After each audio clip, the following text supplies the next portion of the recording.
All right, welcome in. This is the first time going live, and so I've never used the software before. I'm trying some things with these cultural breakdown videos, and this is the first time going live. The first two times that I did a pre-record, I had to redo them, and so as young and pro-tech as you would think I am, that's not really the case with some of these things. An old dog learning new tricks, as you can see, kind of on the fly here, but I'm excited to try and do this live, try and make this weekly show, 8:30s Central Time on Thursday nights, and talk about the culture, talk about things going on. As we talked about in the first couple of weeks, sometimes it's going to be a major story. Unfortunately, this week's major story broke about 2 hours ago with the conviction of former President Trump.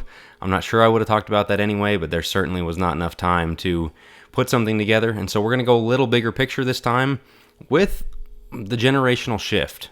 Things are changing, rapidly changing, especially in the last 4 years since the COVID shutdowns and everything we went through in 2020.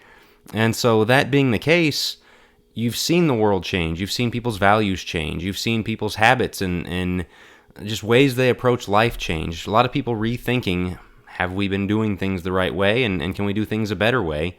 And so that brings us to where we are today with some of these generational shifts that I want to talk about tonight. With number one, we're going to talk about some specifics, homesteading, as you see on the title there, localism, things like that, and a few others. Then we're going to talk about some religious specifics, things where that has kind of brought into the church and ways we interpret the Bible. And then more broadly, the place of tradition, the place of things passed down, the place of re-examining things and asking questions and things like that. And so let's get into it here with some of the specifics I mentioned. Homesteading is one of them. Just this idea of keeping chickens, keeping goats, keeping cows, livestock of some kind, gardening, and going back to cultivating the land and things like that. You see a Business Insider, as I'm going to, with each of these, kind of give headlines and news stories that back up the trends that are happening. And this one is millennials giving up city life to start homesteading. People that want land, people that will give up the downtown lifestyle, the going out and restaurants and kind of the stuff that young people really are usually into, or younger people, I guess, wanting to get out to the country, maybe taking a smaller house to get land and things like that. And it's a trend that has really grown, getting away from the movement towards suburbia, the small backyards and subdivisions where you live next door to somebody and there's just a row of houses, 800 long, just those suburban streets that were so popular for so long. And the funny thing with each of these that we're going to go over is there's very much a pendulum effect. Some people are running in one direction, others are running in the other. And there's the return to the cities. There's people trying to go with the urban lifestyle and the apartments and the high-rises and things like that. It is considered a luxury item, of a luxury lifestyle. And some people are saying that's what I want and what I'm going to pursue. And others are saying, don't give me that. Give me homesteading. Give me, dirt. Give me, as I said before, livestock and keeping the land and things like that. And so, not really commenting on right or wrong. It's just an interesting shift for people to say, yeah, the suburban lifestyle that we had is not good enough anymore, and I'm going to go either this direction or this direction, but I don't want the house and the small yard and all those things that my parents and maybe even grandparents had before me. I'm rejecting that and going a different direction. I think there is some good in that, but we'll get to that a little bit later. One of the big ones for the millennials and Gen Z is experiences, not things. I think it was the boomers, maybe Gen X, that kind of originated that bumper sticker that says, "He who dies with the most toys wins," which is a very unfortunate view for those that do have that. But really it was the compilation of toys, of boats and jet skis and campers and motorcycles and stuff. Stuff became cheaper. That lifestyle became more affordable. And you look back at the lifestyle pre-60s, pre-50s, and so on. There was just not stuff everywhere. There was not cheap goods. There was not Walmart. There was not Bass Pro Shops and Cabela's and things like that. You had things that had a use, and that was about it. But you didn't collect stuff. Well, now you look at the just the storage industry alone. How much stuff we have that we pay to put somewhere because we're not using it, it's not prominently displayed in our houses, but we still want the stuff. Well, the younger generations are saying, no, I'm going to run the other direction from that. Nothing matters. I don't really need anything. A lot of people do as best they can to live out of a backpack, the minimalist lifestyle, the tiny house lifestyle, living out of camper or a converted van and things like that have become popular. Again, it's just a view on materialism. It's a view on how to spend your money, on what you're here for, I guess is one of the big things, is what is your purpose in life? And for some people, it was just surrounding yourself with stuff, with things you enjoy having. For others, and both kind of look at the other as what a waste of time. I don't know that either one is right. There can be selfishness in both of these things, but the younger generation looks and thinks, man, all this stuff is stupid. I want experiences. I want to travel. I want pictures from around the world and sporting events, concerts, things like that, which are a lot of fun. But then older people might look at that and go, well, that's stupid. You're always just throwing your money on things where you spend it all and it's over in one night. That concert might have cost you $300 and now it's over. Now what do you have to show for it? And so there's that generational back and forth. Again, both can be a little materialistic in some ways, but in others, it's not right or wrong. It is a shift, though. It's a change. That term, of course, we have to coin a funny term for everything, knownership. Millennials value experiences over owning things. A Forbes article detailed that it just doesn't matter to have the stockpiling of stuff quite as much. Another one, and I think this is a good one, is healthier natural eating. We had the rise of fast food. We had the rise of restaurants. We had the rise of processed food and really a lot of advice that has turned out to be really bad.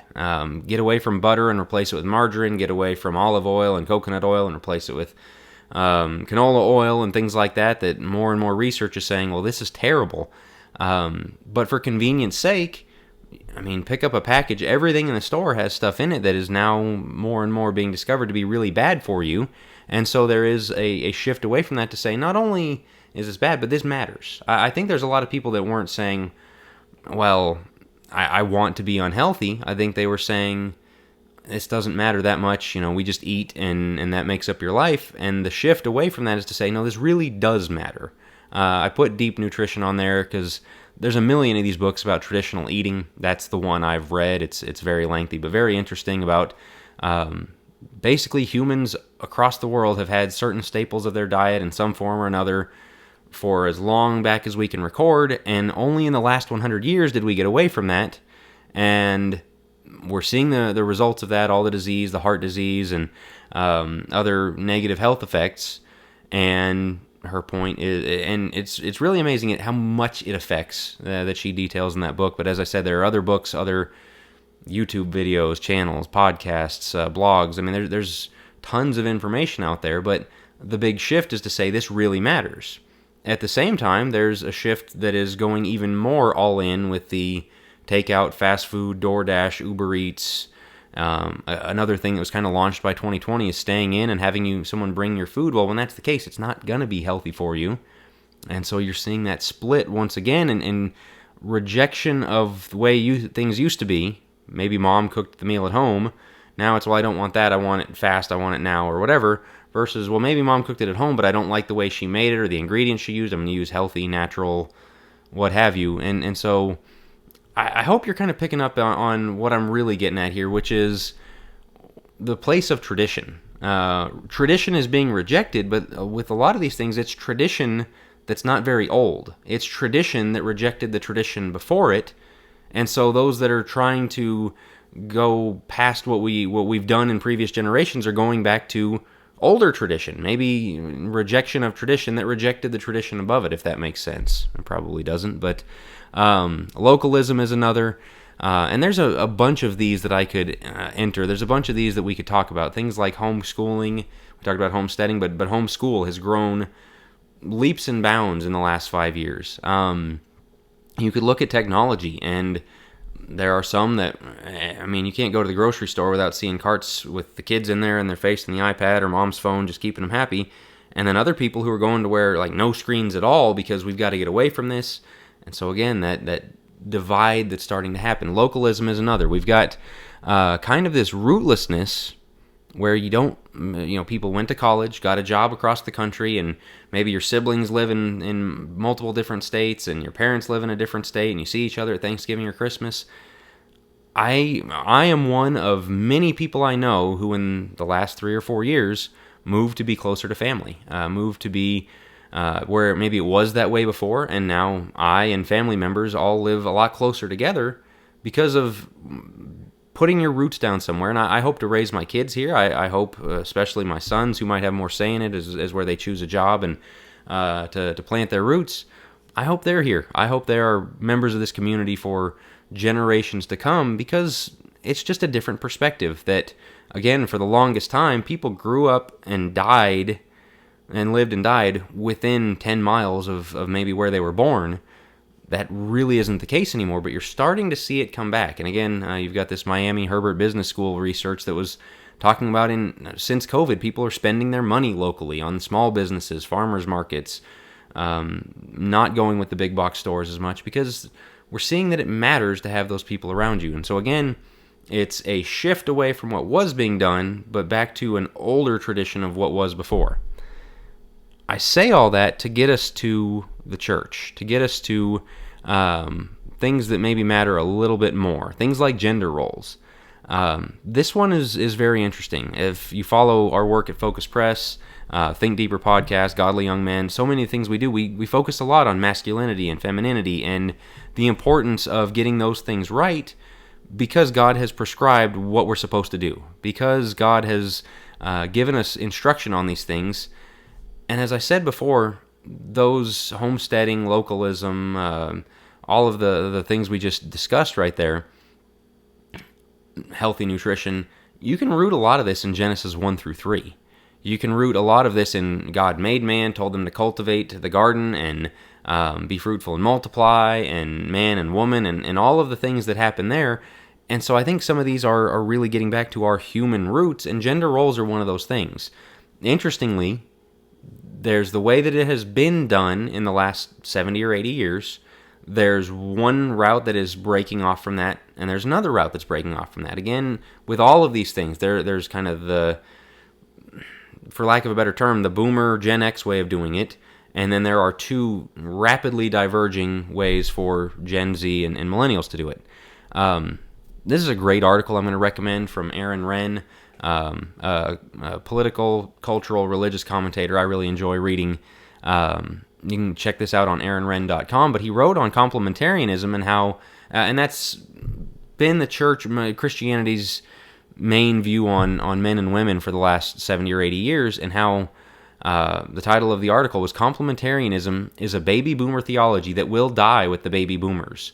And essentially he writes that it was brought to where men and women are basically the same and equal rights, equal lifestyles in every single way, except men are the head of the household. Men are the head of the church. Outside of that, in society and in just all kinds of different ways, there's not that much to it. They're supposed to be functionally about the same, and then women are supposed to take the back seat in those ways. What he argues in the article is that lasted for 30 or 40 years, and it's just not going to last anymore. And you're seeing it not last anymore, as we're going to get to here in a minute. But I wanted to read this excerpt here where Renn said, "First, complementarianism will die. Again, like the Episcopal Church, that doesn't mean it will go totally extinct anytime soon, but the life force has gone out of it, and it's already starting to fade." You're just seeing that it doesn't have any history, it doesn't have any deep roots, doesn't have any deep biblical roots, cultural roots, anything like that. It was kind of a compromise position where feminism was pushing really hard in one direction, but the guys who were studying this and came to complementarianism felt that push but didn't want to give up the farm, and so they kind of compromised on the middle ground here and said, well, this is how it works. But nobody likes middle ground. There's always going to be that push and pull in one direction or the other. And so that's what you're seeing is Gen Z, in large part, is getting away from that. This was some shocking stuff from Vox Media. It said 44% of Gen Z believe gender is not a binary, compared to 34% who say gender is binary. Again, not comforting to hear that of today's up-and-comers. And it says, for example, 6 in 10 Gen Zers feel that using makeup or wearing dresses is okay for both men and women. That's wild. And so again, that is a rejection of the complementarian world that boomers built in Christianity and kind of outside of it. But it's also a rejection of everything that came before. Whereas you're also seeing the rise of very strong masculinity, the rise of very strong femininity, not feminism, but femininity, biblically, traditional husband-wife roles, traditional mother-father roles, male leadership in the church, society, that people are advocating that more and more vocally and openly and really unashamedly in contrast to this. And you're seeing a lot of Gen Z, especially young men, but some of the girls are coming around to it, saying, yeah, I want to be a man. It's good to be a man. I shouldn't be ashamed of that. There is a distinction. I'm not going to wear a dress and put on makeup. That's just not something I'm going to do. And really, going back to older traditionalism, the way it kind of always was until the last 70 or 80 years, and a rejection of what has come before. And so going on from there, you naturally follows the biblical marriage and sexuality are something that is undergoing a shift. And with all of these, there's the way it's been done. Then there are two different directions it's going. The way it's been done has been a lessening importance on marriage. This was the last 70 or 80 years was the era of no-fault divorce. Super high divorce rates. I don't think the 50% that you would always hear is entirely accurate, but it was way too high. It was something way too acceptable, even within the church. And divorce and remarriage has been debated for so long, and you can only do that for so long before the next generation goes, well, why even start? Why sign that paper? Why tie my financial life up to another person when it can just end at any minute? Why make that commitment? So a lot of people didn't. And so you see stats like this, a record high share of 40-year-olds have never been married. 25% of them, 1 out of 4 people in the United States who are 40 years old haven't been married. That is unbelievable for any society, when marriage is the life path for the large majority of people, that you can get people, a whole, almost 2 generations into this mindset where you get 25% of 40-year-olds had never been married in 2021. It's crazy. It really is hard to fathom how we got to such a place. And so that is the one direction you're seeing, is people saying marriage doesn't matter. Some of those people probably wanted to be married and it didn't work out, or whatever happened. And of course, that is always an unfortunate situation, and you hate when that happens for them. But there are a lot of people who are saying, I don't want to be married. I don't want to be tied down. I want, again, the experiences. I want to travel. I want my own life. I don't want to give that to somebody else. And, of course, with that follows, these people are not, in many cases, committing to chastity until marriage. If they've decided, no, I'm just going to go have experiences and have fun, the sexual temptation part of it becomes very real for the large majority of these people, and so it's a really big issue. On the other side, you're seeing polyamory coming in. So some people won't get married. Some people say, well, I'll just have multiple partners. 1 out of 22 people, 4 to 5% of Americans who are currently in a romantic relationship, identify as part of a consensually non-monogamous relationship, where you can go see somebody else on the side. I mean, that's horrible. That is so destructive to a person, to a couple, to everybody involved, really. 1 in 22. And so you see this shift in that direction and how dangerous and deadly that is. But you also see the kind of low regard that marriage has been held in, even in the church for so long. The jokes and the ball and chain and the nagging wife, or the wife who's smarter than the husband and he's just the big kid, that she's got to, just another kid he's got to raise or she's got to raise. And it hasn't been healthy, and it's something we have to get away from, and I think you're seeing people get away from that. You're seeing more and more Christians getting married under, 21 years old or under. And you know what usually happens when they move towards marriage is there are usually older Christians in the church going, whoa, way too soon. You need to put that off. You need to experience life a little bit. You need to get through college. You need to do this. You need to do that.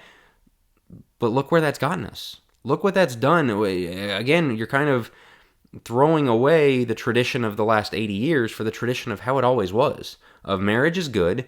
If you can get married and you find another faithful Christian, go do it. We should encourage these things, and yet so many times it's from the church that discouragement comes. There is a shift going back away from that. You are seeing, I think, where they can, Christians skewing younger and younger towards marriage. And I think that's a healthy thing that we need to promote, get them ready for that, encourage that, and stand behind it.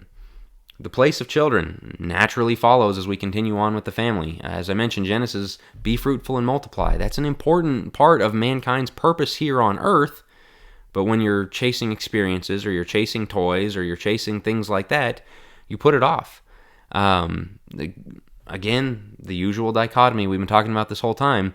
Desire for large families hits 50-year high in America. Now, funny enough, they define large families as 3 or more children. Wasn't that long ago, 3 children was not a large family. Now it is, but there is a growing desire for more kids among a lot of people. It's still not that you're not seeing a lot of 7, 8, 9, 10s, but you are seeing more kids. You're seeing families that want to do that, even if they are the minority. They are a strong minority. They are a growing minority who view kids as good. On the other side, 1 in 5 adults don't want children, and they're deciding early in life. There are the ethical concerns that doctors have had to deal with of young people not married, even like coming out of high school, saying, "Yeah, you know what? I would really like to get some kind of surgery to where I can't have children." Like, well, you don't have a spouse yet. You're not married. Like, you haven't. Are you with somebody you can make that decision with? I mean, there's all the ethical concerns of that. But saying, "I know I don't want kids. I'm just not going to do it," and so then I don't have to worry about it the rest of my life. It's crazy. But 1 in 5, and they're deciding early in life. And of course, you see the birth rate decline in America. Things aren't good. It's not a positive thing for a society to go through this, but you are seeing that shift away from it. Once again, it's in the church that you get that discouragement. It's from Christians. Well, you know what causes that? Oh boy, you guys need to find something to do. Don't you have a TV in your house? Why do you say things like that? Do we believe children are a blessing from the Lord? As Psalm 127 says, we should have a positive view of Christian. We believe be fruitful and multiply. We believe, now that doesn't mean every family needs to go out and have 15 kids, but it does mean kids are a good thing. Stop shaming Christian families who do it. And so as you see this generational shift of people going, you know what, stopping at 2, why? Let's keep going. Amen that, applaud that. That's a good thing that we're getting back to, because as you can see, the cultural trajectory a few generations down from when you limit it to just 2 or 3 at the most, you end up with people going, well, I don't want kids at all. It's not a healthy thing. In fact, if you tune into next week's Think Deeper podcast, I'll spoil it a little bit. We talk about the Pride Month and the sexual revolution slippery slope.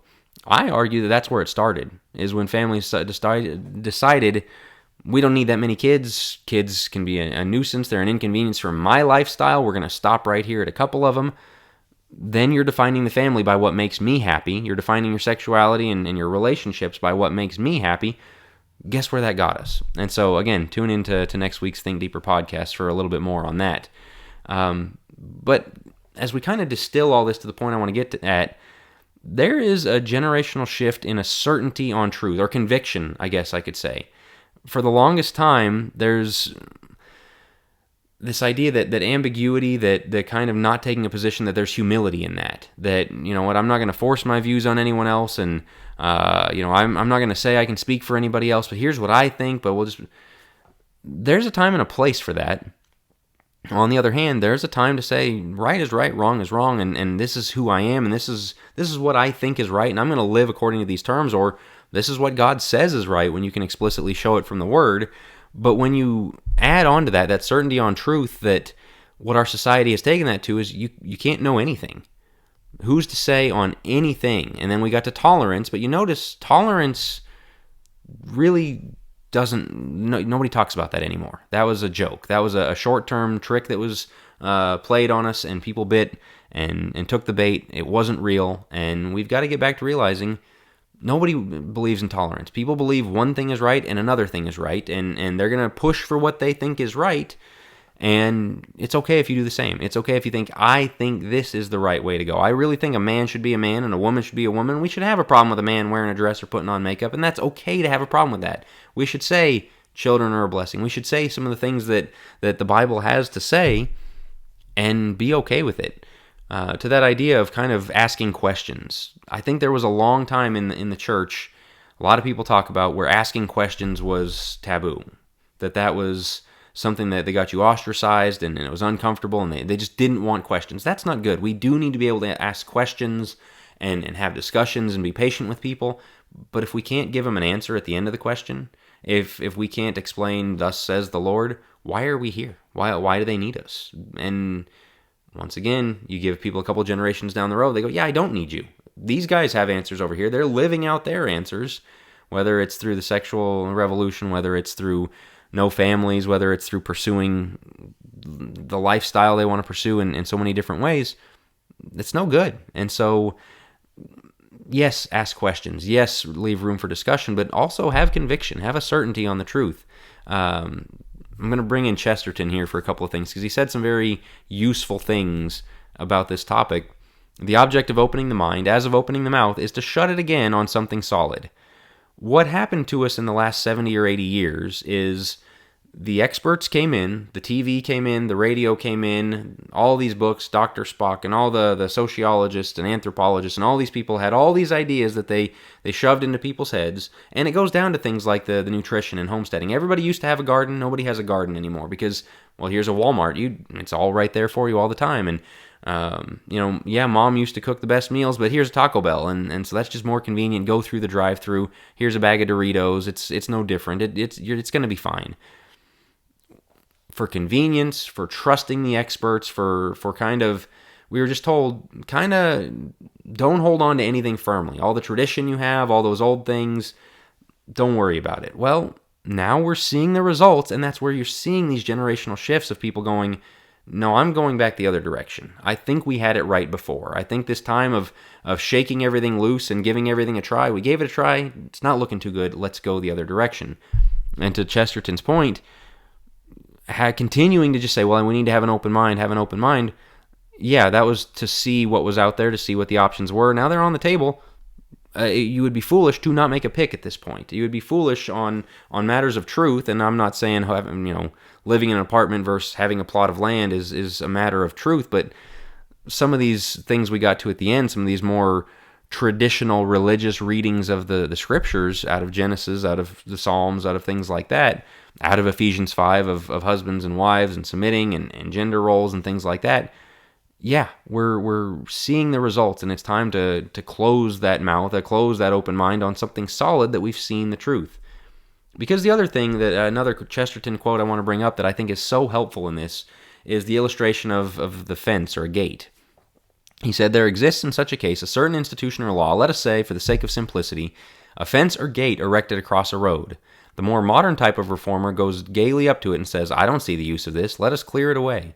To which the more intelligent type of reformer will do well to answer, if you don't see the use of it, I certainly won't let you clear it away. Go away and think. Then, when you can come back and tell me that you do see the use of it, I may allow you to destroy it. Honestly, that's brilliant. When we talk about tradition, when we talk about the old ways of doing things, whether it's socially as a culture or whether it's in the church, oh man, we all used to do this. We all used to not go out on Sundays. We all used to, mom and dad and their roles, we all used to have big families. All those things we used to do, and we just kind of accepted, yeah, we don't do that anymore. We're going to throw that out. Let's get rid of it. But Chesterton's point here of why did they have it in the first place? You don't need to know why you want to get rid of it. You need to know why they put it up. It might be there for a reason that you don't understand. And what we're seeing generationally is some of those things were in place for good reason. Some of those things, their reading of the Bible was way better than the modern reading of the Bible. Made a lot more sense, made a lot of people happier, made their life more joyful, made for a brighter Christian light in society. Now that we've seen the results, it's okay to look at it and say, you know what, actually we do need that gate. On the other hand, we can be overly traditional and not tear down any gates and just think everything has to stay, and you leave some things that you don't really need. You leave some traditions that don't have a lot of value, don't have a lot of worth to people. Yeah, it's important to evaluate those. Sometimes you're going to get the answer of why the gate was built and go, well, it was for a road that it doesn't exist anymore. Yeah, we can tear this gate down. That's just fine. There's a time for each thing, and what we're seeing with some of these generational shifts is, rather than looking down on it and saying, well, everybody just tries to do something different, maybe there's a reason. Maybe looking back to the traditions of before, realizing maybe they had some things right that we didn't. There's kind of this thought that we are the smartest generation. Every generation thinks they're the smartest in history. I think one of the smartest things a generation can do is not repeat history, not be doomed to repeat it, as the proverb said, not the biblical proverb, but about the saying goes about failing to learn from history and being doomed to repeat it. Don't repeat tearing down gates that we really need, that are really helping society. And so the key points I really want to emphasize on these shifts generationally that are both cultural but also some biblical. Number one, it's a reevaluating of tradition. Sometimes we need to get rid of them. Sometimes they're there for a reason. Two, not trusting the experts, quote unquote. Boy, that's a term that got dragged through the mud the last few years, and for good reason. I mean, you've seen all the reasons why expertise has to be earned. Expertise is on the basis of truth, and in the same sense, they told you for years, eat your margarine, it's better than your butter. Well, now people are having heart attacks because of that. That wasn't a great idea. What you learn from that is, you know what, you need to look into things for yourself. You really can't trust people just blindly and say, well, they probably know better. Well, look it up. We've got the greatest research tools in the world. Learn to look into what you believe. Learn to look and ask, why are we tearing down this gate? Ask, why are we getting rid of things that we've always done? Grandma and granddad made lard biscuits and butter, and they lived to 97 years old. Why all of a sudden is this a problem? Don't just blindly trust, but again, ask, why are we tearing this gate down? And then the third thing that I think is a good thing that can go too far sometimes is being unashamed to go upstream. Unashamed to say, we're going to do things differently than it's been done in the past, or going back to where it was always done, but maybe differently than it's been done in the last 80 years. You're going to look a little weird, but that is one of these generational shifts is, yeah, I'm ready to stand out. Yeah, the world, it's falling apart all around me. If I'm weird to that world, okay, that's just fine. I think we need more people with, at the very least, the conviction. They might not be right in what they're saying on everything, but the conviction to say, you know what, this is not about what people think. This is not about pleasing some random internet audience of people. If they got a problem with it, okay, but I'm going to do what I think is right for my family, what I think is the best way to go, what I think God wants me to do on a given thing. I'm not worried about the criticism that's going to come. I'm not worried about the scorn that might be cast on me for saying, you know what, feminism's a bad idea, or some of these things that we've talked about. And so, as we look at these generational shifts, think about it. Think about each of them. Evaluate them for yourself. Evaluate, was the old tradition the right way to do it? Was the newer traditions that were brought in the last 70, 80, 100 years the right way to do it? Have that critical thinking that looks at what you do, whether as a family, as an individual, as a Christian, as a church, in all these ways, and get better at evaluating tradition. I think that more than anything is what I want to emphasize is holding onto tradition blindly is not good. Throwing out tradition blindly, not good. Ask why the fence was built, and you're going to get some good answers that show you maybe the right way to go. So that's this week's Cultural Breakdown. I've got a lot of great topics I'm excited to discuss in the coming weeks, Lord willing, but then you never know. A week might give me a hot topic to talk about, and so if you have one that you would like to see discussed, let me know. If there are any things you would add to this list, things that you see as generational shifts of people going to things that maybe their great-grandparents did and rejecting what their parents and grandparents did, and just different ways of living that are coming about, leave a comment. I would love to see the list expanded if you have anything to add on to it. It's a very interesting discussion for me. I hope you got something out of it. I hope it helps you to consider the way you live, but also the traditions, the doctrines, the ideas that you have taken on culturally and from your church and from all the places we get it, and learn how to evaluate it with that sense of, why is this fence here? Why was it built? And do we still need it, or is it time for it to go? And I think that'll really help us get to the bottom of tradition.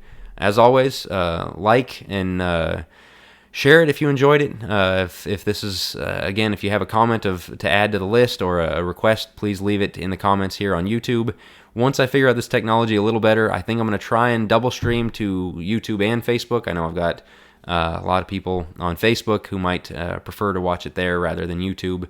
But I thank everybody who tuned in, and I will talk to you next week.